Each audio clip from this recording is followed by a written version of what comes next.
Good afternoon, everybody. Happy Tuesday. Hope everybody's doing okay. I've been working from home now, so it's actually kind of a good thing. My commute is a heck of a lot shorter, and so I have a little bit more time in the morning and the evenings to do some of the things that I want to do. So I just wanted to get on and talk a little bit about how we represent reality, kind of an interesting topic here.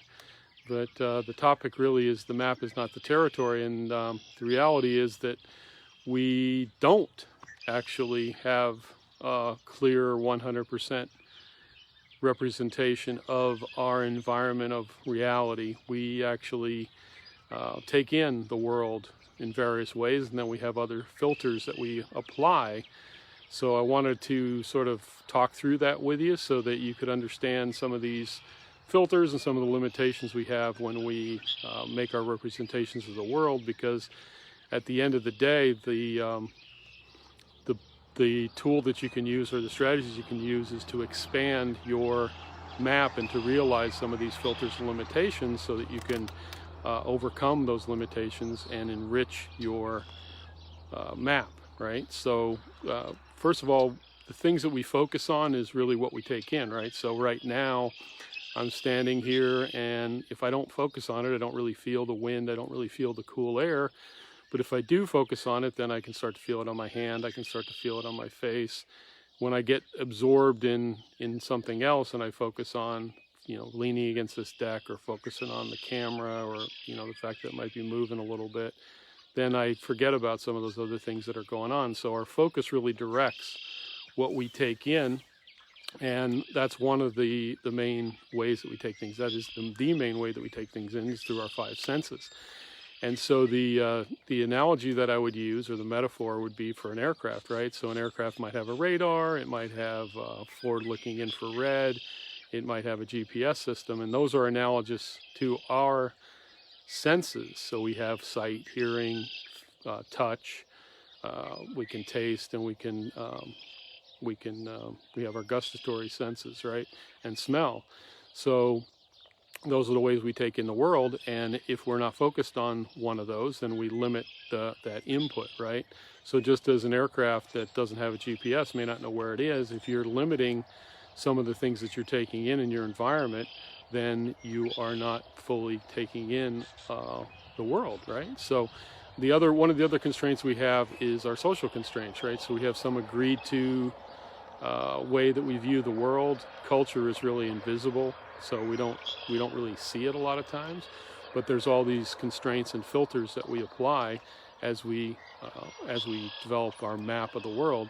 And then finally, we have our personal constraints. We have our rules, values, references, things that have happened to us in life. And so then we've established certain constraints, and then we've started to live our life in accordance with those constraints.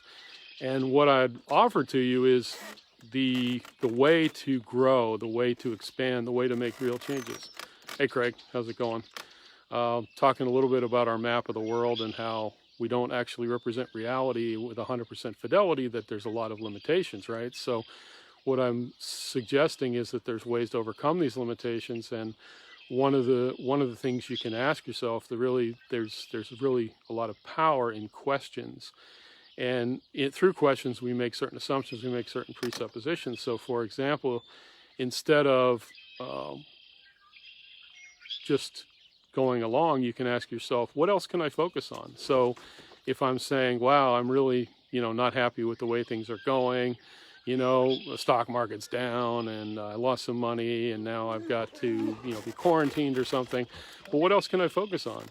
I'm focused on the fact that I don't have a commute for a month, so I have, at least an hour or so every day that I've taken back for myself to either sleep in a little bit, do some things in the morning, do some things in the evening. So yeah, what else can I focus on? And then I've expanded my map. Instead of focusing on some of the things that are going wrong, I can make different choices and focus on things that are going well, or some other opportunities that I have right now. Whoa, but stock market's down. If I've got some cash, maybe I want to put it to work right now, so that some of these stocks that I've been watching go up, up, up, then now they're at a level where I might say, wow, that stock is going to be good when things recover, and it's probably going to go right back up, so maybe now is a good time to buy. The other thing is we distort a lot of times. So we have certain ways that we interpret things in the world. Like, let's say somebody's late for a meeting. You might say, wow, that person's inconsiderate. Or you could ask yourself, what else does this mean? Perhaps they got in a car accident. Perhaps they had just got notified about some really bad news and they had to deal with something. So rather than this immediate knee-jerk reaction, I'd suggest to you that you can expand your view of the world by asking yourself, what else can this mean, right? So that expands our map, and then we get a much richer view of the reality. I used the metaphor earlier in the talk about an aircraft, right? If an aircraft has certain sensors, radar, forward-looking infrared, GPS, if you take away some of those sensors, the aircraft can't fly as well, right? It doesn't know where it is, or doesn't know what other aircraft are out there, things of that nature. So just like an aircraft, we want to continue to open up our view of the world and develop as rich an intake as we can, and that's what we do when we ask ourselves, what else can this mean? The other way we limit ourselves is through generalizations, right? We see something happen, for example, something goes wrong, and I generalize that to all my experiences and say, well, I always do this wrong, or I'll never get this right.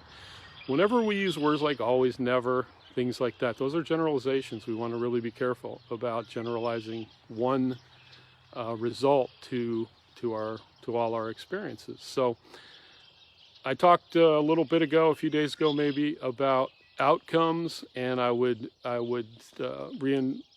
reiterate that it's important that we continue to have a focus on outcomes. We want to be directed towards our outcomes, and we want to enrich our map of the world by having more sensors and fewer filters. And I'll talk sometime in the future about the power of questions, and I'll just give you sort of one example of it right now. A lot of times when we ask ourselves questions, or when I have to get work done, right, I say, well, do I want to get work done right now, or do I want to do something fun? And the presupposition in that question is, my work isn't fun.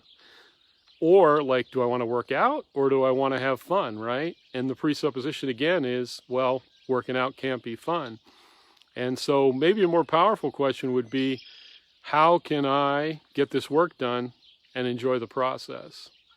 Or how can I work out and be in a positive state? And a positive state isn't always fun or joy.